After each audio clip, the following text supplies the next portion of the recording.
Hello बच्चा लोग, आज का जो टॉपिक है दैट इज स्पेयर। और स्पेयर के बारे में मैं तुम्हें एक जानकारी दे दूं कि बच्चों, ये एक आसान टॉपिक होने के साथ साथ इससे हर साल एक दो क्वेश्चन आते हैं। और गारंटी मेरी ये है कि आज की क्लास से ही आप स्पेयर पूरा आपको अच्छे से आने लगेगा। ठीक है, तो स्टार्ट करते हैं। बहुत आसान सा टॉपिक है और मैं तुम्हें दिखाता हूं कि देखो कैसे इसके क्वेश्चन आते हैं। ये 2022 का है। ये 2022 का देखो, 2022 वन में 3 क्वेश्चन आए। 22 में था 23 first, 23 first, 23 second, 23 second, 24 first, 24 first, 24 first. तो आप देख रहे हो कि 2 से 3 क्वेश्चन। ये नया दौर है। ये यूपीएससी का नया तरीका है कि ये उन टॉपिकों को अब छेड़ रहे हैं, उन टॉपिकों को उठा रहे हैं जिन टॉपिक से पहले क्वेश्चन कम पूछे जाते थे। और ये टॉपिक बिल्कुल आसान है। उसका कारण भी है कि स्पेयर आपने 12th में भी नहीं पढ़ा। उसका कारण है कि आपने इसे 11th में नहीं पढ़ा, इसलिए इसे आसान बनाया गया है। लेकिन आज आप पढ़ लेंगे तो इस आसान सी बात को बहुत अच्छे से समझ में आएंगे। ध्यान रखना, ये आसान है क्योंकि जब भी हम कोई चीज फर्स्ट टाइम पढ़ते हैं तो वो कठिन लगती है। आप इस वीडियो को 2-2 3-3 बार देखना। बात करते हैं जर्नल इक्वेशन ऑफ स्पेयर पे चलते हैं। देखो, जैसे सर्कल की इक्वेशन हुआ करती थी x square plus y square plus 2gx plus 2fy plus c is equal to 0, ये एक स्टैंडर्ड सर्कल की इक्वेशन थी। उसी तरह से ये स्फेयर की इक्वेशन होती है। अब जैसे सर्कल में अगर सेंटर की बात कही जाए तो जी माइनस एफ हुआ करता था, माइनस जी माइनस एफ सेंटर हुआ करता था। इसी तरह से अगर इसके सेंटर की बात की जाए तो ये माइनस यू माइनस वी और माइनस डब्ल्यू होगा। मतलब स्पेयर देखा कि एक्स के कोफिशिएंट को आधा, वाई के कोफिशिएंट को आधा, जेड के कोफिशिएंट को आधा, और सब में नेगेटिव साइन अगर आप लगा देंगे तो ये स्पेयर का सेंटर आ जाएगा। रेडियस का फॉर्मूला आपको याद होगा कि सर्कल में f square plus g square minus c हुआ करता था। Same here u square plus v square plus डब्ल्यू स्क्वायर माइनस डी होता है। जिस तरह से सर्कल का एक और फॉर्मूला हुआ करता था, एक्स माइनस एच का whole square plus y minus k का whole square is equal to r square, ये फॉर्मूला था। सेम उसी तरह से और इसका सेंटर एच के और रेडियस आर थी। सेम उसी तरह से स्पेयर का भी एक फॉर्मूला होता है और ये होता है एक्स माइनस यू का whole square plus y minus v का whole square plus z minus डब्ल्यू का whole square is equal to r square. ये भी तब इसका सेंटर यू वी और डब्ल्यू होगा, है ना। माइनस नहीं होगा क्योंकि यहाँ ऑलरेडी माइनस हो चुका है, माइनस नहीं होगा। इसके करने का तरीका, इससे ये इस तरह से सेंटर निकलते हैं और इससे माइनस साइन को हम मैनेज करते हुए ये निकल आते हैं। तो बच्चों बिल्कुल सर्कल जैसा ही है, उसी जैसी कहानी है। ये देखो यहाँ पर बताया गया है एक्स माइनस ए का whole square y minus b z minus c का whole square is equal to r square. यहाँ ए बी सी सर्कल का सेंटर है और रेडियस है आर। तो बिल्कुल सेम टू सेम कहानी वैसी की वैसी है। अब आगे बात कर लेते हैं। ये वो सर्कल है जो सर्कल का सेंटर, जो स्पेयर, ये वो स्पेयर है जिसका सेंटर ओरिजिन पर है। जिसका सेंटर कहां पर है? ओरिजिन। डायमेट्रिकल फॉर्म ये वाला स्पेयर का है।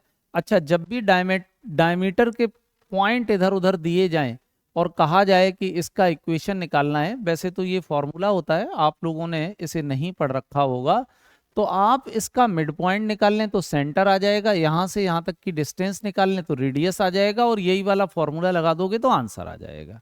ठीक है, इसको याद करो, करना चाहो तो कर लो, नहीं करना चाहो तो बिना इसके भी आंसर आएंगे। Equation of sphere in the various form, एक तो ये वाली है, ये वाली है, दोनों बातें मैंने बता दी हैं। एक और बड़ी इंपॉर्टेंट बात है, जैसे आपको याद होगा कि आपको बॉल होती है, एक बॉल। अगर उस बॉल को बॉल बॉल बॉल, हाँ, ये बॉल ही है।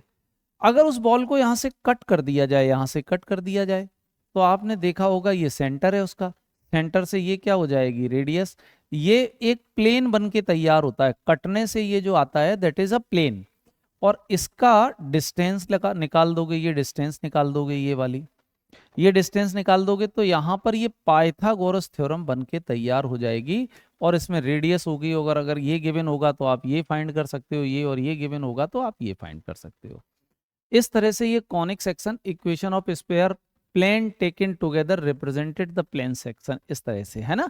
तो यहाँ पाइथागोरस थ्योरम लगती है, अभी जब क्वेश्चन करेंगे तो बहुत अच्छा लगेगा, बहुत मजा आएगा आपको।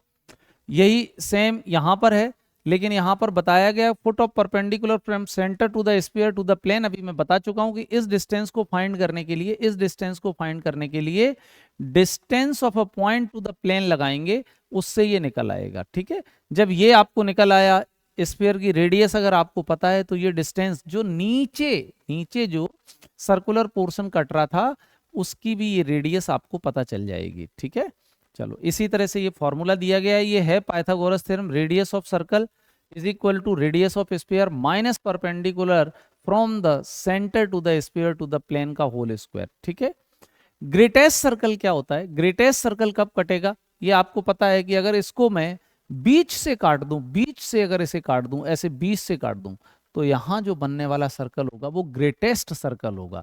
The section of the sphere by the plane through the centre of the sphere is a great circle, its centre and radius are of the same as those of the given sphere. क्या मतलब निकल के आया कि इसका जो centre निकल के आएगा वो सेंटर वही होगा जो स्फीयर का है, और रेडियस भी वही होगी जो स्फीयर की है। ये इंपॉर्टेंट बात थी।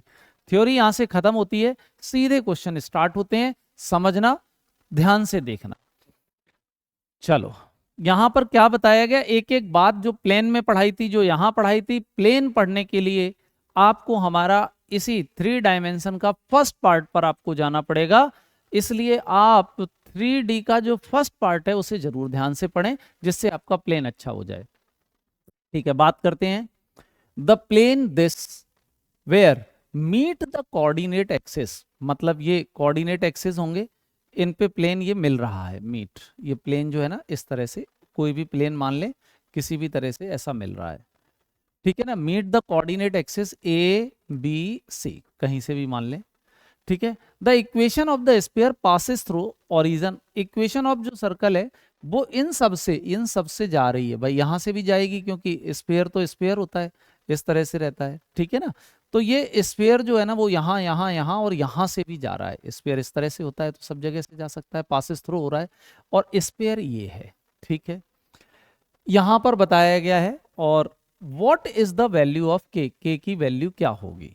ठीक है भाई, पहली बात जरा ध्यान से समझना, एक एक बात को समझना, मस्त समझ में आएगा एकदम गारंटी।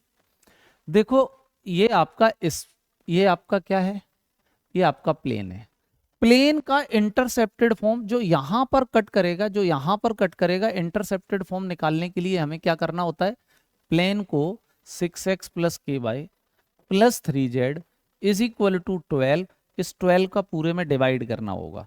तो जैसे ही हम इसका डिवाइड करेंगे 12 plus k Y upon 12 plus 3z upon 12, और यहाँ हो जाएगा 12 अपॉन 12 हो जाएगा। इससे ये कट करो x अपॉन 2, इससे ये कट करो या बाई अपॉन 12 अपॉन के हो जाएगा, बाई है ये, बाई है, और plus z upon 4 is equal to 1। तो ये वो पॉइंट आ गए जहां ये प्लेन एक्स एक्सिस को, जहां ये plane x axis y axis z axis को कट कर रहा है। अब बात आ रही है कि इसी पॉइंट से ये जैसे पॉइंट यहां पर आ जाएगा तो ये हो जाएगा 2,0,0, ये वाला पॉइंट आ जाएगा तो ये हो जाएगा 0,12 अपॉन के 0, और ये जो पॉइंट आएगा दैट इज 0,0,4, ये पॉइंट आएगा, और ये पॉइंट जो होगा ना वो 0,0,0 हो जाएगा। ठीक है, इन्होंने क्या कहा कि स्फीयर जो है ना, ये स्फीयर वो यहां से यहां से यहां से और यहां से पासेस थ्रू हो रहा है, मतलब all these point lies on this sphere, ये सारे के सारे पॉइंट इस पर लाइज कर रहे होंगे। अगर ये सारे पॉइंट इस पर लाइज कर रहे हैं, अगर ये सारे पॉइंट इस पर लाइज कर रहे हैं तो ये सेटिस्फाई भी करेंगे। अच्छा, अगर ये सेटिस्फाई करेंगे तो ये वाली वैल्यू उठा के इस पे पुट कर देते हैं। अब रखने को तो ये भी रखा जा सकता है, ये भी रखा जा सकता है, लेकिन यही क्यों? क्योंकि हमें k की वैल्यू निकालनी थी। तो जहां k होगा वहां तो x की जगह 0 होगा, y की जगह ये होगा, z की जगह ये होगा। तो x की जगह 0 रख दिया, y की जगह क्या हो गया 12/k का होल स्क्वायर हो गया, z की जगह क्या हो जाएगा 0 स्क्वायर हो जाएगा, -2 into 0 -3 into 12/k -0 is equal to 0, ऐसा रहा। तो ये बेटे कितना हो जाएगा 144/k स्क्वायर हो गया। यहाँ कितना हो जाएगा 12 3 जा 36/k हो जाएगा, इज इक्वल टू 0 हो जाएगा। आप चाहो तो एलसीएम ले लो, 144 minus 36k is equal to 0। आप इसमें चाहो तो 12 कॉमन ले सकते हो। तो जैसे ही आप 12 कॉमन लोगे तो 12 12 जा 24 और 12 3 जा ये 3 के इक्वल टू 0, तो 0 चला गया। तो k की वैल्यू अगर आप यहाँ से सॉल्व करोगे तो आएगी 4। तो हमारा आंसर कितना रहा k इज इक्वल टू 4। मुझे लगता है ये बिल्कुल आपको क्लियर हो गया होगा, और क्लियर हो गया है तो जल्दी से लिख दो यस सर। आगे बढ़ते हैं, अगले क्वेश्चन की तरफ चलते हैं। बिल्कुल यही कहानी अपनी जबानी, ठीक है ना। और देखते हैं 3 क्वेश्चन इसी पर डिपेंड है। सोचोगे अगर आपको समझ आ जाएगा तो 3 क्वेश्चन तुरंत हो जाएंगे। P is the perpendicular distance from the center to the sphere to the plane, ठीक है ना। Then which one of the following is correct? P is the perpendicular distance from the center। देखो centre इसका centre कितना था, इसका जो centre अगर आप निकालोगे तो इसका सेंटर कितना आ जाएगा, इसका सेंटर हाफ आएगा, नेगेटिव साइन आएगा तो 1 आएगा, 3/2 आएगा और 2 आएगा। तो मैं इसका सेंटर लिख दिया 1 3/2 और 2, ये इसका सेंटर रहा, ठीक है ना। 1 3/2 ये इसका सेंटर रहा। अब इस सेंटर से ये जो प्लेन है ना, ये जो प्लेन है यहां पर, ये जो प्लेन आएगा, ये प्लेन जो आएगा इसकी डिस्टेंस को इन लोगों ने p कहा है। इसकी डिस्टेंस को क्या कहा, p। अच्छा ये डिस्टेंस होगी कितनी, इस पे भी बात कर लेते हैं। ये डिस्टेंस होगी कितनी, अब ये प्लेन कितना होगा, तो इस प्लेन के लिए ये प्लेन तो यही है 6x प्लस के वाई।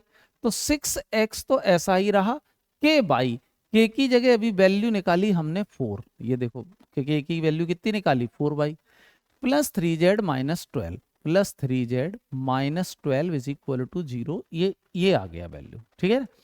अब इसकी यहां से यहां तक की वैल्यू को इन्होंने p कहा, और p इनमें से किसके बीच में आएगा। तो distance of a point to the plane जो फॉर्मूला होता है वो हमेशा p इज इक्वल टू होता है ax1 plus by1 plus cz1 plus d upon under root a² plus b² plus c², ऐसा फॉर्मूला होता है। p की वैल्यू हमें निकालनी है ax1, यहाँ सीधा का सीधा पॉइंट रखते जाओ, x की वैल्यू ये है, y की वैल्यू ये है, z की वैल्यू ये रहेगी। तो ये हो जाएगा 6 into 1 plus 4 into 3/2 plus 3 into 2 minus 12 upon under root a² 6² plus 4² plus 3², इस तरह से रहा। नीचे सॉल्व करते हैं, ये हो जाएगा 36 प्लस 16 प्लस 9, ऐसा हो गया। और ऊपर ये हो जाएगा 2, तो 3 2 जा 6, 6 और 6 12, ये हो जाएगा, तो ये 6 आ गया। अच्छा 6 अपॉन यहाँ कितना हो जाएगा, अगर ये करेंगे तो ये 25 हो गया, 25 6 5 11 61 हो जाएगा। कितना हो जाएगा, ये 61 हो जाएगा। अब बेटे ये 61 तो आ गया, लेकिन 61 रूट 61 की वैल्यू कितनी होती है, तो रूट 61 की वैल्यू लगभग 7 पॉइंट समथिंग होनी चाहिए। तो एक मिनट, रूट 61 की वैल्यू, हाँ रूट 61 की वैल्यू जो आएगी दैट इज 7.8, 7.8 ये आप कर लेना या याद कर लेना। या देखो मैंने कैसे एक अंदाज ऐसे लगा सकते हैं, 7 7 जा 49, 8 8 जा 64 होता ही, तो वेरी क्लोज टू 8 होगी। इसको डिवाइड करोगे तो ये कंफर्म है कि आंसर जो आएगा, जब भी इसको डिवाइड करोगे 6 का डिवाइड करो 6 में काय का डिवाइड करोगे 6 में 7.8 का डिवाइड करोगे तो रिजल्ट 0.74 आएगा, ध्यान रख लेना। मतलब आंसर 1 से बड़ा ही आएगा, क्योंकि नीचे वैल्यू बड़ी है, तो ये 1 से छोटा ही आएगा आंसर, और 0.5 से बड़ा आएगा। तो सही आंसर जो है ना आपका 0.7 इसके बीच में आएगा, इसके बीच में, इसमें तो आएगा नहीं, क्योंकि ये बड़ा हो गया, इस वाली वैल्यू में आएगा, तो option B is the right answer. Option B is the बॉम्बे इज द राइट आंसर। अगले क्वेश्चन पर चलते हैं। अगला क्वेश्चन ये रहा, what is the equation of the line, what is the equation of the line passes through origin, origin हो गया ये, and centre of the sphere, इसी का स्फीयर ये सेंटर रहेगा, तो ये सेंटर है 1 3/2, 2। देखो क्वेश्चन एक, फॉर्मूले अनेक, प्लेन लग गया, लाइन लग गया, और इसके बाद स्फीयर का भी फॉर्मूला। तो लाइन का फॉर्मूला क्या होता है? लाइन का फॉर्मूला होता है y minus y one upon y two minus y one, x minus x one, sorry x minus x one upon x two minus x one, और z minus z one upon z two minus z one is equal to lambda. X minus x one 0 upon x two minus x one 1, y minus y one upon y two minus y one, z minus z one upon z two minus z one, ये formula. तो ये x upon 1, ये 2 by upon 3, और ये आ गया Z upon 2। अब इसमें पूरे में 6 का मल्टीप्लाई कर लो, इसमें पूरे में काय का मल्टीप्लाई कर लो, 6 का मल्टीप्लाई कर लो, पूरे में काय का मल्टीप्लाई कर लो, 6 का। 6 का मल्टीप्लाई करो तो ये क्या हो जाएगा 6x, ये क्या हो जाएगा 4y इज इक्वल टू क्या हो गया 4y, प्लस क्या हो जाएगा 6z इज इक्वल टू 0। ठीक है ना, ये सब इक्वल टू है, ये भी इक्वल टू, ये थोड़ा सा मैं इस 6 का मल्टीप्लाई करो तो ये कितना हो जाएगा 6x, ये कितना हो जाएगा 3 से इसे काट दो तो ये कितना हो गया इज इक्वल टू 4y, और इसमें करोगे तो ये आ जाएगा, मैं बार बार प्लस लग रहा है, पता नहीं कहाँ मेरा दिमाग जा रहा है, ये 3z हो जाएगा। तो देखो कौन सा है 6x 4y 3z, ये आंसर बिल्कुल सही है। ठीक है, आगे बढ़ते हैं अगले क्वेश्चन पर। एक ही क्वेश्चन सॉल्व हुआ है लेकिन 3 क्वेश्चन थे उसमें। अब देखो यहां पर ध्यान देते हैं, पूरा ध्यान यहां देखना, मतलब आपको ये बिल्कुल बढ़िया से समझ में आए। Consider the equation of the sphere, ये स्फीयर की इक्वेशन है, ठीक है ना। Which of the following are correct, z is the tangent of the sphere. देखो ये ध्यान रख लो कि टेंजेंट कब होगी, जेड एक्सिस कोई भी होगा, वो टेंजेंट कब होगी, अगर वो इसके रेडियस के बराबर हो। रेडियस कैसे निकलेगी भाई, किसी की भी रेडियस ना, ये रेडियस होगी ना, तो ये जेड एक्सिस यहाँ जुड़ेगा, तो उसके लिए एक्स एक्सिस और बाय एक्सिस, मतलब दोनों, यहाँ 3D की बात है, तो जब तक ये वाला नहीं निकलेगा, और ये कैसे निकलेगा, ये एक्स एक्सिस और बाय एक्सिस के स्क्वायर का सम निकलेगा। तो मैं इस पे बाद में बात करता हूं। Z axis is the tangent of sphere, the centre of the sphere lies on this plane, इस पे लाइज कर रहा है, ये दो बातें हैं। तो सबसे पहले इस सर्कल का निकालते हैं सेंटर क्या है, क्योंकि उस सेंटर की तो जरूरत पड़ेगी। सेंटर मैंने निकालने को बताया कि बस इसका आधा कर दो और नेगेटिव कर दो, तो ये 2 हो गया, इसका आधा नेगेटिव कर दो 3 हो गया, इसका आधा नेगेटिव कर दो तो 4 हो गया। 2 3 4 क्या रहा 2 3 4, ये रहा हाफ नेगेटिव। ठीक है, तो नेगेटिव ऑलरेडी था तो पॉजिटिव हो गया। अब इन्होंने बोला ये इसकी टेंजेंट, तो बेटे ये टेंजेंट तभी होगी, अच्छा इसकी रेडियस और निकालो, ये तो आ ही गया। रेडियस कितनी होगी, इसकी रेडियस जो हो जाएगी वो u square plus B square, मतलब ये 4 + 9 और प्लस हो गया 16, और ये हो जाएगा +16, है ना, +16 हो जाएगा, क्योंकि u square plus B square plus -16 हो जाएगा। यहाँ तक आप में से शायद ही किसी को कोई दिक्कत आ रही हो, सब कुछ यहाँ तक बढ़िया हो गया। इसके निकालते हैं तो ये कितना हो जाएगा 32 और 9 4 13, टोटल मिला के अगर कर दो तो ये हो जाएगा 45। कितना हो गया ये 45। अच्छा 45 तो ये हो जाएगा 3√5, कितना हो गया 3√, ये 3√5 हो गया। अब अगर हम x का एक्स स्क्वायर बाई स्क्वायर की वैल्यू, मतलब ये x square plus by square, ये भी रेडियस के बराबर होगा, कब, जब सर स्फीयर को जेड एक्सिस टच करेगा तभी ये होगा, ये ध्यान रख लेना ये कॉन्सेप्ट को। तो यहां पर क्या हो जाएगा, ये 2 स्क्वायर प्लस 3 स्क्वायर, तो ये हो जाएगा 4 + 9 और ये हो गया √13। ये और ये बराबर नहीं है, अगर ये बराबर होते तो ये जेड एक्सिस को टच करती और टेंजेंट होती, तो ये पहली बात बिल्कुल तो गलत है। दूसरी बात, इन्होंने क्या कहा, centre of the sphere lies on this, centre of the sphere lies on this, मतलब x + y plus z minus 9 पर सर्कल का सेंटर लाइज कर रहा है।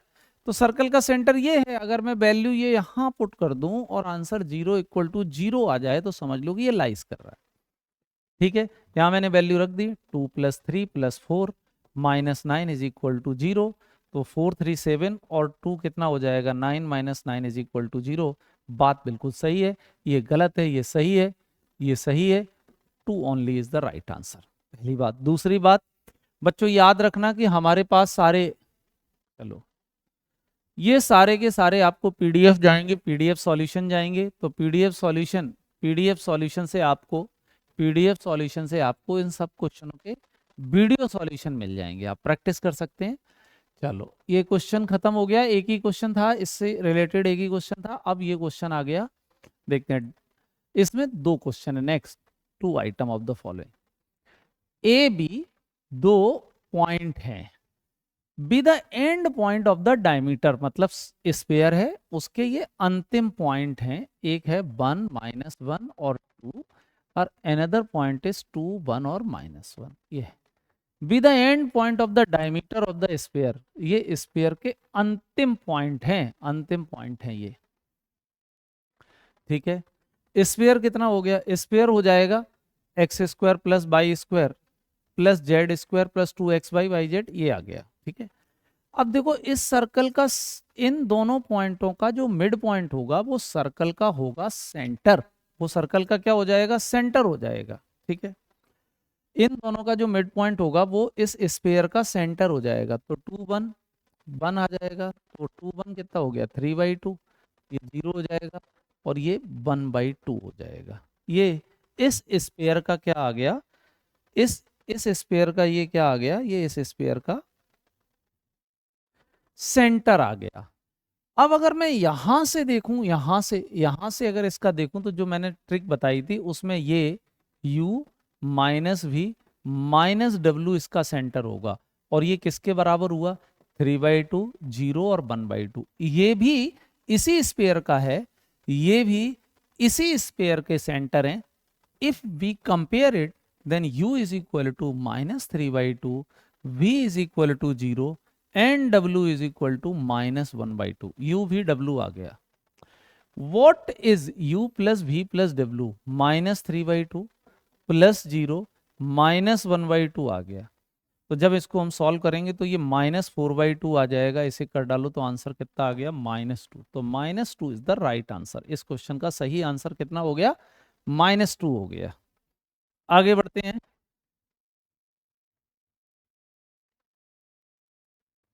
अगले क्वेश्चन की तरफ। If p x y z is any point on the sphere. अच्छा ये बहुत बढ़िया क्वेश्चन आ गया। देखो ये पॉइंट अगर है a और ये पॉइंट है b, यहीं से सॉल्व हो जाएगा। बहुत शानदार ट्रिक बता रहा हूं, एकदम तुम्हारे दिमाग में चली जाएगी, पूरी तरह से आपको समझ आ जाएगा। देखो ये पॉइंट है, बिल्कुल सर्कल की तरह सोचना, ये पॉइंट है। इन्होंने क्या बताया कि एक्स वाई जेड भी any point of the circle, ये यहाँ पर कहीं भी पॉइंट होगा P, एक P पॉइंट होगा, जैसा कि इसमें बताया गया था कि P x y z any point on the sphere, what is PA² + PB²। ठीक है भाई, व्हाट इज PA² + PB²। देखो ये A और B, ये P है। सर्कल में याद करो, सेमी सर्कल पर ये बना हुआ एंगल 90 डिग्री होता है। अगर मैं पाइथागोरस थ्योरम लगाऊं तो पाइथागोरस थ्योरम में क्या हो जाएगा, AB का स्क्वायर AP के स्क्वायर प्लस PB के स्क्वायर के बराबर हो जाएगा। हमसे AP² + PB² पूछा गया है, तो इसको फाइंड करने से बेटर ये है कि हम इसी को ही फाइंड कर लें, इसको AB² को फाइंड कर लें। AB² क्या होगा, इन दोनों के बीच की डिस्टेंस, इन दोनों के बीच की डिस्टेंस बहुत आसान से 2 - 1 1 का स्क्वायर, 1 - 1 मतलब +2 हो जाएगा 2 का स्क्वायर, और -1 - 3 3 का स्क्वायर हो जाएगा। तो मतलब ये 1 आएगा, ये 4 आएगा, ये 9 आएगा, टोटल आंसर रूट 14 हो जाएगा, 14 हो जाएगा रूट का। लेकिन ये AB की वैल्यू है, काय की वैल्यू है AB की, और हमारी नीड AB² है। AB² तो कितना हो गया 14 आंसर हो जाएगा। तो सही आंसर हमारा क्या होगा 14। मुझे उम्मीद है आपको समझ आ रहा होगा, बहुत ध्यान से समझते रहें। यूपीएससी का एग्जाम क्रैक करना है तो मेहनत करनी पड़ेगी। यूपीएससी को अगर निकालना है, एनडीए को निकालना है, तो बस आप इस तरह के क्वेश्चन करते रहें। मैं आपको आसान बना दूंगा आपके लिए, आपके हिसाब से मैं पढ़ा दूंगा, आप जैसा चाहेंगे आपको बिल्कुल आसान भाषा में आसान तरीके से समझाने की कोशिश करूंगा। आगे बढ़ते हैं। What is the equation of sphere concentric with sphere? क्या बताया गया कि एक स्फीयर है जो इस वाले स्फीयर के कॉन्सेंट्रिक है, मतलब दोनों का सेंटर एक ही है। तो अगर सेंटर एक है तो ये वाली चीज तो एक ही जैसी रही होगी, एक्स स्क्वायर भी यही रहेगा, वाई स्क्वायर भी यही रहेगा, जेड स्क्वायर भी यही रहेगा, ठीक है ना, -2x भी रहेगा, -6xy भी रहेगा, -8z भी ऐसा ही रहेगा। बस यहां पर चेंज आ रहा होगा कुछ ना कुछ, जो भी चेंज आएगा लैम्डा के जो भी चेंज आएगा वो यहां पर आएगा। अच्छा, पहली बात तो देखो, ये x square -2x -8y -8z, क्या ये है? ये नहीं है, क्योंकि इसमें 6y नहीं है। दूसरी बात, क्या ये होगा? हाँ ये होगा, लेकिन इसमें z नहीं है। तीसरी बात, x square Y square -2x, इसमें x नहीं है। बहुत अच्छे, तो देखो ऐसे ही पता चल गया कि यार यही है, खत्म कहानी। वैसे वैसे और अगर आगे करना है तो ये कॉन्सेंट्रिक और पासिस थ्रू ओरिजिन, तो आप इसमें अगर 0 0 पुट कर देंगे, in place of x 0, in place of y 0, in place of x 0, in place of y 0, in place of z भी 0 कर दोगे तो लैम्डा की वैल्यू 0 आ जाएगी, और लैम्डा की वैल्यू 0 रख दोगे तो यही आंसर आएगा। लेकिन कॉन्सेंट्रिक के लिए सबसे अच्छी बात यह है कि जितने भी सर्कल कॉन्सेंट्रिक होंगे जो इसी सेंटर से होंगे, उनका ये वाला पार्ट एज इट इज होगा। ये ध्यान रख लेना, जब भी चेंज होगा तो लैम्डा ही चेंज होगा। A point P lies on the a point P lies on the a point P lies on the line joining this and this. A point P lies on the line joining this and this. एक point P है, lies on the line joining this and this. Z coordinate, अब यहां से ये circle का question नहीं है, sphere का क्वेश्चन नहीं है, ये क्वेश्चन नॉर्मल क्वेश्चन है, 3D का है, ये मान लो 11th क्लास का है। समझते हैं क्या है कि a point P lies on the line joining A 1 2 3 B 2 10 1 2 10 1 ऐसा बताया गया है। Z कोऑर्डिनेट, इसके बीच में कोई एक पॉइंट रहा होगा, है ना। A point P lies on the line this what is the sum of the other coordinate? तो यहाँ x कोऑर्डिनेट होगा, y कोऑर्डिनेट होगा, लेकिन z कोऑर्डिनेट 7 के बराबर दिया गया है, और ये बताया गया है कि इसके x और y कोऑर्डिनेट निकालो और उनका कर दो सम, ऐसा पूछा गया है। ठीक है, बात करते हैं। तो यहाँ हो जाएगा k/1, फॉर्मूला क्या होता है, z वाला ही फॉर्मूला लगाते हैं हमेशा। वैसे तो देखो x is equal to formula होता है kx2 plus x1 upon k+1। इसी तरह से z का फॉर्मूला होगा kz2 plus z1 upon k+1। ठीक है, ये x1 y1 z1 होंगे, ये x2 y2 z2 होंगे। तो kz2 k और z2 मतलब 1, तो k+3 अपॉन k+1, जबकि ये वैल्यू आपको ऑलरेडी 7 गिवन है, ये देखो यहाँ पर 7 गिवन है। तो इसका आंसर कितना हो जाएगा, 7k + 7 is equal to k+3। इसको इधर ले जाओगे तो 6k इज इक्वल टू 4, तो k is equal to -2/3। k is equal to कितना आ गया, -2/3। तो जो डिवीजन है वो एक्सटर्नल डिवीजन होगा। डिवीजन क्या होगा, एक्सटर्नल डिवीजन होगा, ये ध्यान रख लेना। चलो आगे बढ़ते हैं, इतना भी कुछ ध्यान रखने वाली बात नहीं है, लेकिन हाँ ध्यान रखोगे तो चीजें अच्छी लगेंगी, आपको मजा आएगा, समझ में चीजें आएंगी आपको। आगे बढ़ते हैं, k की वैल्यू आ गई। अब k की वैल्यू आ गई, k की वैल्यू आ गई, तो इस वैल्यू को इस वैल्यू को इस वैल्यू को इस वैल्यू को बाकी के पॉइंट निकालने के लिए यूज करते हैं, यहां पर इसे यूज कर लेते हैं। तो देखो कितना हो जाएगा, x is equal to k की जगह कितना रख दोगे, -2/3 इंटू x2 मतलब 2, x2 प्लस x1 मतलब 1 अपॉन -2/3 प्लस 1, -2/3 प्लस 1। आप इस तरह से भी लिख दो तो ज़्यादा अच्छा है, और अगर एक्सटर्नल डिवीजन करके माइनस साइन ले लो, मतलब ये माइनस मत लगाओ, यहाँ माइनस ले लो तब भी चलेगा, तो ये हो जाएगा -4 + 3/3 और नीचे हो जाएगा -2 + 3/3। 3 से 3 काट लो तो ये हो जाएगा -1/1 -1/1 हो जाएगा। तो रिजल्ट कितना आ गया? -1 -1/1 आ गया। इसी तरह से बाई की भी वैल्यू निकालनी है, यही फॉर्मूला लगाओगे, -2/3 इंटू बाई की जगह ये 10 आया, प्लस इसकी जगह ये आ जाएगा 2 अपॉन -2/3 + 1। सॉल्व कर लो इसको सब, तो ये हो जाएगा -20 + 6/1, जिस तरह से पहले आया था। तो ये कितना हो जाएगा? -20 और नीचे नीचे नीचे नीचे -20 में से 16 जाएगा तो -14 आ गया। ठीक है, अब क्या चाहिए? What is the sum of the other two coordinate? What is the sum of the other two coordinate? Other two coordinate मतलब x plus y plus z. Other two, what is the sum of the other two coordinate? ठीक है ना? What is the sum of the other two coordinate? मतलब अपन को x z given है, x plus y चाहिए, तो x की value -1, इसकी वैल्यू -14, टोटल आंसर -15। क्या है कोई ऑप्शन? हाँ, ऑप्शन ये रहा, बात बिल्कुल सही रही। ठीक है, चलो चलते हैं, देखते हैं इस क्वेश्चन को और देखते हैं, अगले क्वेश्चन पर चलते हैं। स्क्वायर का आ गया, फिर देखो बहुत आसान सी बात है।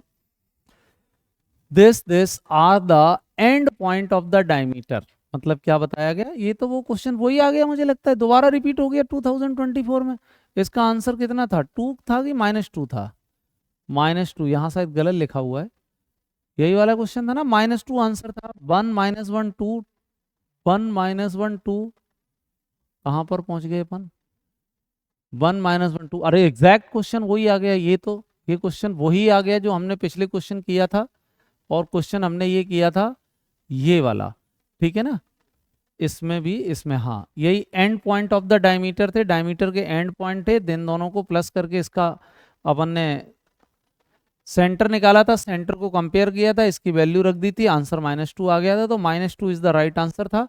यहाँ ऑप्शन शायद गलत लिखा हुआ है, क्वेश्चन वही है और रिपीट हुआ है, तो यहाँ पर -2 होगा, है ना? ऐसे भी -2 होगा कि दो तो ऑप्शन हो ही नहीं सकते। चलो आगे बढ़ते हैं, ये भी क्वेश्चन आसान है, अच्छा है। L M N are the direction cosine of a normal to the plane. L M N are the direction cosine of a normal to the plane. ठीक है, direction cosine of a normal to the plane, ठीक है भाई, ये रहा।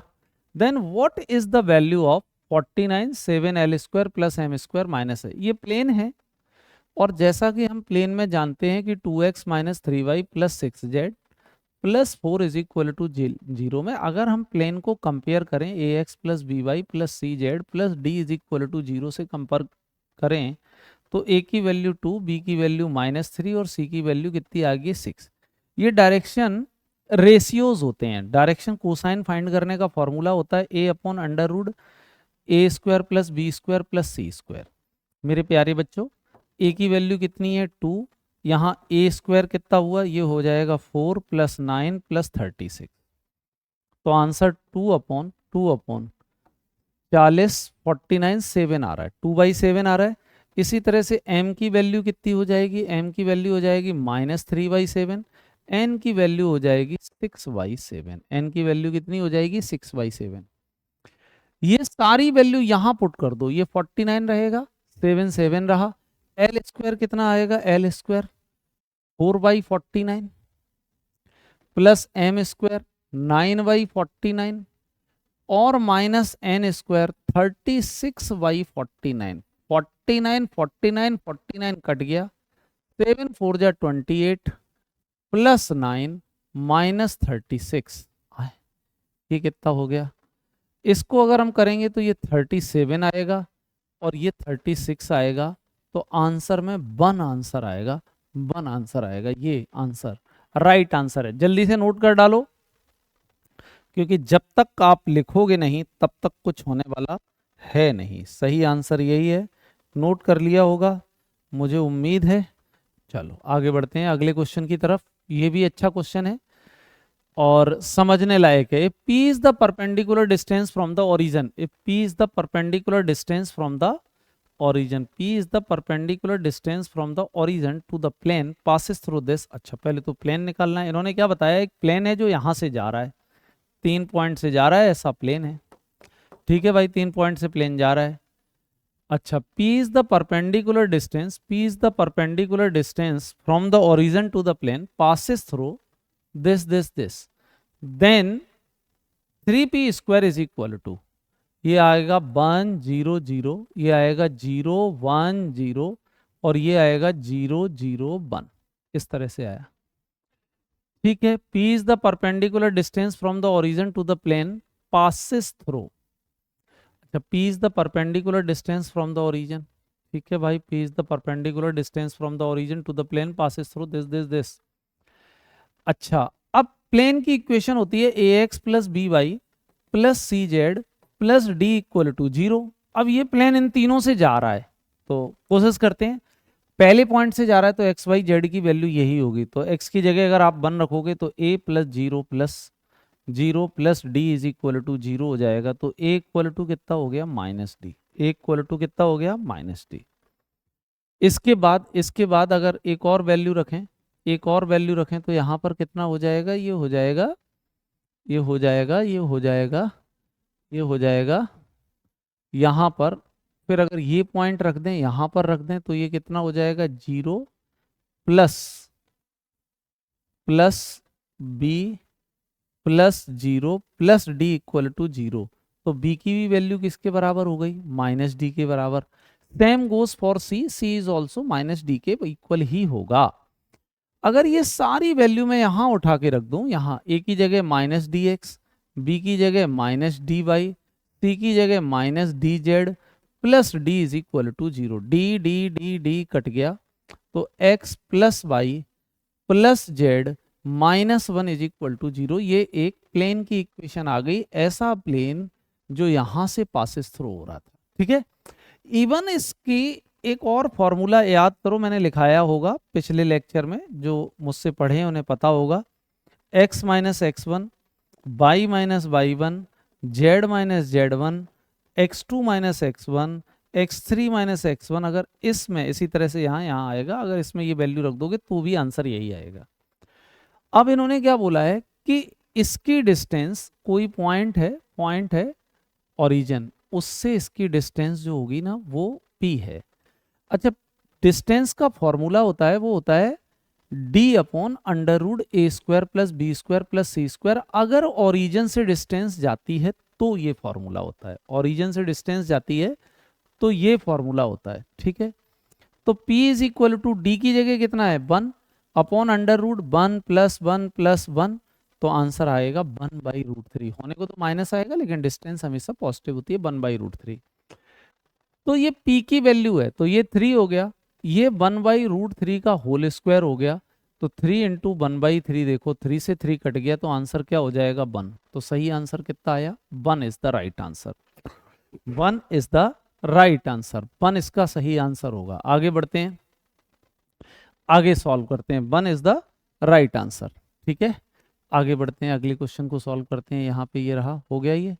चलो, consider the following for the next 2 item that follows. क्या बताया गया है, 2 क्वेश्चन निकालने हैं। 2x square plus 2y square plus 2z square plus 3x plus 3y plus 3z minus 6 is equal to 0। Be the square.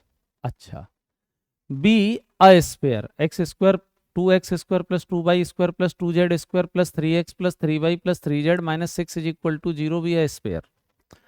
अब यहाँ से क्या हो जाएगा, ये यहाँ से हो जाएगा, यहाँ से x square 2x square plus 2y square plus 2z square plus 3x plus 2y plus 3z minus 6 is equal to 0 भी है स्क्वायर। ये एक स्क्वायर है। What is the diameter of this, बहुत आसान पहले, लेकिन इसे स्टैंडर्ड फॉर्मेट में लिखते हैं, क्योंकि स्क्वायर की इक्वेशन जो होती है ना, वो कुछ इस तरह से होती है, x square plus y square plus z square plus 2ux plus 2uby plus wz plus d is equal to 0, ऐसी होती है। तो यहाँ ये गड़बड़ है, 2, इस 2 का पूरे में डिवाइड करो, तो ये एक्स स्क्वायर हो जाएगा, ये वाई स्क्वायर हो जाएगा, ये जेड स्क्वायर हो जाएगा, ये 3/2 एक्स हो जाएगा, ये 3/2 वाई हो जाएगा, ये 3/2 जेड हो जाएगा, 3/2 जेड हो जाएगा, और माइनस ये 2 का डिवाइड यहाँ करेंगे तो 3 = 0 आएगा। बात समझ में आ गई? यहां तक बिल्कुल क्लियर रहा होगा, कोई दिक्कत नहीं यहाँ तक। अब भैया आंसर जो है ना, सेंटर निकालने के लिए मैंने क्या कहा था, एक्स का कोऑर्डिनेट, वाई का कोऑर्डिनेट और जेड के कोऑर्डिनेट को आधा आधा करो। तो इसे -3/4, इसे -3/4, और ये भी -3/4 हो जाएगा। बहुत बढ़िया, ये इसका सेंटर आ गया। अच्छा, ये इसका सेंटर आ गया। चलो, हमें सेंटर तो चाहिए भी नहीं थी, रेडियस निकालते हैं। तो रेडियस का फॉर्मूला क्या हो जाएगा, यू स्क्वायर, मतलब यही 9/16 प्लस 9/16 प्लस 9/16, और यहां पर हो जाएगा माइनस माइनस, क्या हो जाएगा, माइनस 9/16 प्लस 9/16 प्लस 9/16, और यहां पर हो जाएगा माइनस +3 आ जाएगा। ठीक है, इसको सॉल्व कर लेते हैं पूरा। तो ये 9 9 18 27 27, ठीक है ना, और यहाँ हो जाएगा 16 LCM प्लस 48, इनको अगर हम प्लस कर देंगे, इसको हम प्लस कर देंगे तो ये 5 आ जाएगा, 4 2 6, 75/16 आ जाएगा। नीचे वाला तो पक्का 4 4 4 ही आएगा, और ऊपर कितना हो जाएगा, ठीक है ना, 5√3 आ जाएगा, 5√3, क्योंकि 15 है ना, 15 5 कितना हो जाएगा, 25 3 जा, तो सही आंसर आपके सामने लिखा हुआ है 25 3 5√3/2। ये इसका रेडियस रहेगा, ये इसका रेडियस रहेगा। तो इसके डायमीटर निकालने के लिए 2 का मल्टीप्लाई करना पड़ेगा। तो 5√3/4 में 2 का मल्टीप्लाई कर दो, तो 5√3/2 ये सही आंसर है। ये धोखे से मत लगा देना। अब बच्चों, centre of the sphere lies on the plane, बताया गया कि यही सेंटर इसमें से किस पर लाइज कर रहा है। इसके लिए आप एक एक करके आपको ये मेहनत करनी ही पड़ेगी, ये सारे पॉइंट यहां रखने ही पड़ेंगे, ये ध्यान रख लेना, ये सारे पॉइंट आपको रखने ही पड़ेंगे। जैसे पहले वाले पे रखो, -3/4 -3/4 -3/4 -3/4 -3/4 ये रहेगा। तो अगर पहले वाले पे भी यहाँ पे भी रखोगे, सब पे देखना पड़ेगा, यहाँ पे रख के देखो तो ये कितना हो गया, 6/4, ये हो जाएगा 6/4, ये हो जाएगा 6/4, ये -3, 6 6 12 6 18, 18 से 4 का डिवाइड करोगे कुछ होने वाला है नहीं, तो ये तो जाएगा नहीं। ठीक है ना। इसके बाद देखो, ये तो अपन ने फालतू में रख लिया, इनमें से कोई हो सकता था क्योंकि नीचे सबके 4 है, तो इसमें रखो, तो 4 कट जाएगा, तो -3 -6 और -6 हो जाएगा, -15 हो जाएगा। तो ये तो आया नहीं, तो ये तो आएगा नहीं, है ना, माइनस माइनस माइनस और -15, तो 6 6 12 3 15, ये तो सही हो रहा है, 6 6 12। अच्छा, ये माइनस का है, अरे तो ये वाला हो गया, ठीक है ठीक है, ये प्लस का है ना, ये प्लस का, नीचे वाले और ऊपर वाले में अंतर है, ये माइनस है, ये माइनस है। यहाँ तो ये तीनों माइनस होते, ये माइनस, तो जीरो तो आ नहीं रहा था, इससे पक्का जीरो आ गया। बहुत सही आंसर आ गया, D option is the right answer. ठीक है, आगे बढ़ते हैं अगले क्वेश्चन, मतलब इस क्वेश्चन को ध्यान से पढ़ना बच्चों।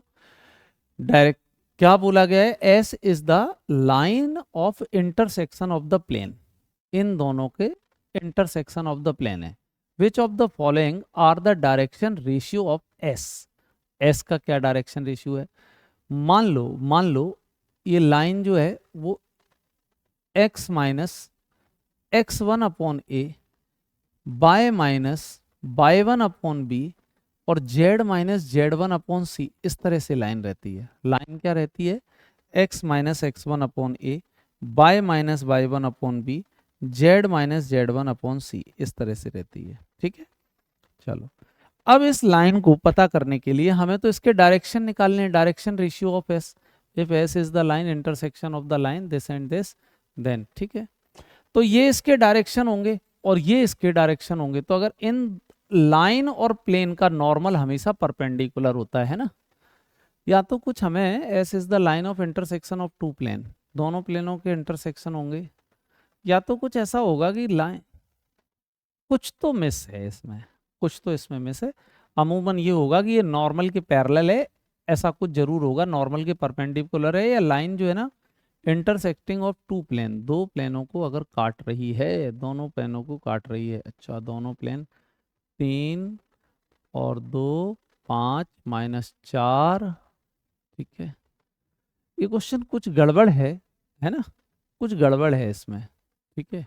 तो ये दोनों ही गड़बड़ होंगे। अगर LMN कुछ कहीं भाषा में गड़बड़ है, थोड़ी बहुत लैंग्वेज कुछ गड़बड़ है इसकी, ठीक है। एक्चुअल में ये लाइन इन दोनों के इंटरसेक्शन से जा रही है, इनके इंटरसेक्शन से जा रही है, तो परपेंडिकुलर कैसे होगी कुछ पता ही नहीं, ये कुछ गड़बड़ है। इस क्वेश्चन को देखते हैं। Let S be the line and P be the plane, let L, ये दो लाइन है, एंड P प्लेन है, what is the direction ratio of the line. हाँ, ये ठीक है भाई, ओके। तो इसको भी जरा समझो, मैं एक अलग मेथड बताता हूँ इसका। तो इसके मेथड में देखो, ये वाली लाइन बताई गई, ये वाली लाइन बताई गई, ये वाली लाइन बताई गई, और हमें ये दोनों प्लेन है, एक्चुअल में ये दोनों प्लेन है, और be a line P this be a plane. तो एक काम करो ना, एक अच्छा सा काम करते हैं, direction ratio of the line.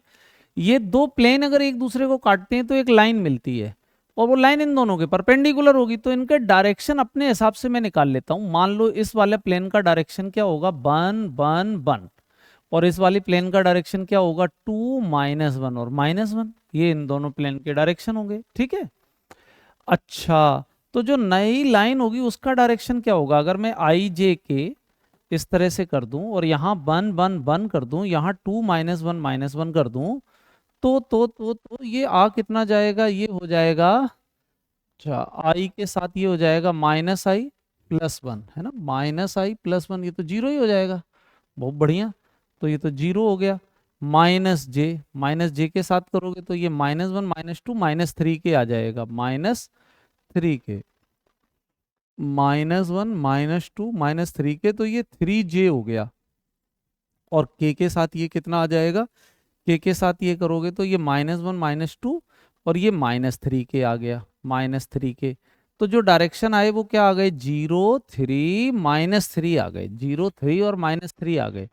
अच्छा, इनमें से तो ये कोई आंसर है नहीं, लेकिन ये डायरेक्शन है, तो इसमें ये भी आंसर सही होगा और ये भी आंसर होगा, 0 1 -1 भी इसका आंसर सही होगा, ये रहा। तो बच्चों, ये वाला क्वेश्चन अगर इस तरह से है तो देखो ये वाला भी ऐसा ही हो जाएगा, इस वाले को भी कर सकते हैं। कहाँ गया ये वाला क्वेश्चन भी इसी तरह से अपन फाइंड कर सकते हैं, ठीक है ना। इसमें कुछ हमको गड़बड़ी लग रही थी, लेकिन इसको कोशिश करते हैं कि शायद निकल आए। तो यहाँ पर क्या हो जाएगा, IJ K, ठीक है, और ये हो जाएगा 1 1 1, और ये हो जाएगा 2 3 -4, ऐसा ही हो जाएगा।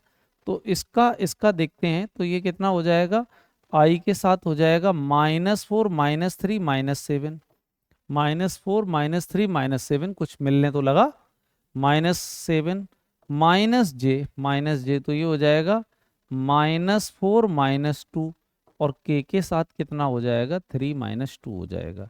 तो ये -7 आया, ये कितना आ जाएगा, ये आ जाएगा 6, और ये आ जाएगा 1।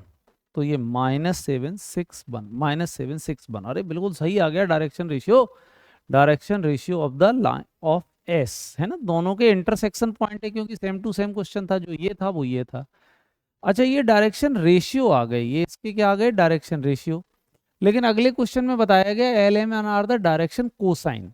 तो रेशियो क्या है, -7 6 1, -7 6 1, ये इसके रेशियो है। Then what is the value of this, इसकी वैल्यू निकालो। तो ये तो 43 रहेगा, इसे 7 का स्क्वायर करो तो यहाँ कितना हो जाएगा, 49 हो जाएगा, 7 का स्क्वायर 49, और ये कितना हो जाएगा 36, ये हो जाएगा 1। तो ये 43 हो गया, ये 49 -37, ये ऐसा हो गया, तो ये 43 हो जाएगा, और इसमें से ये 2 हो गया, ये 12 हो जाएगा, ठीक है ना, 2 हो गया, ये 12 हो जाएगा। अच्छा, डायरेक्शन रेशियो है ना, हाँ हाँ हाँ हाँ। ला ला ला ला ला ला ला ला ला ला ला ला, गलत हो गया ला ला। गलत क्या हो गया? गलत ये हो गया, गलत ये हो गया, गलत ये हो गया कि ये डायरेक्शन रेशियोज हैं, हमें डायरेक्शन कोसाइन चाहिए, डायरेक्शन कोसाइन चाहिए, यही थे -7 6। हाँ, तो L इज इक्वल टू हो जाएगा -7 upon under root 49 plus 36 plus 1। ठीक है ना, तो -7 अपॉन 49, एक 50 है ना, 50 में अगर ये करोगे तो ये हो जाएगा √80। कितना आ जाएगा ये इसकी जो वैल्यू आएगी दैट इज √86 वैल्यू आएगी। ठीक है, चलो बढ़ते हैं इस वैल्यू के आगे। ये √86 ही आएगी, क्या आएगी क्या नहीं आएगी इसका हिसाब लगाते हैं, लेकिन अपने हिसाब से तो अभी √86 ही आएगी। ठीक है, m की वैल्यू कितनी आएगी? m की वैल्यू, कुछ आंसर तो उल्टा पुल्टा आ रहा है, देख लेते हैं, लेकिन m की वैल्यू कितनी आ जाएगी? m की वैल्यू आ जाएगी 6 अपॉन √86, और इसी तरह से n की वैल्यू होगी 1 अपॉन √86। ये सारी वैल्यू यहाँ रखते हैं, यहाँ पर आ गया 43। L की वैल्यू कितना आ गया? L आ जाएगा 49/86। अच्छा, कुछ अच्छा लग रहा है, 36/86, और ये 1 अपॉन 86 आ जाएगा। ठीक है, 43 ये आ गया, 49 एक 50, 50 प्लस 36 जो मैंने बताया ही था। अच्छा, ठीक है ठीक है, तो 49 यही आएगा ना, 49 स्क्वायर। लेकिन हाँ, यहाँ माइनस है और यहाँ माइनस है, यहाँ माइनस है, तो ये 49 माइनस 37 अपॉन 86। 86 से इसे काट दोगे तो इट गो 2 टाइम्स जाएगा।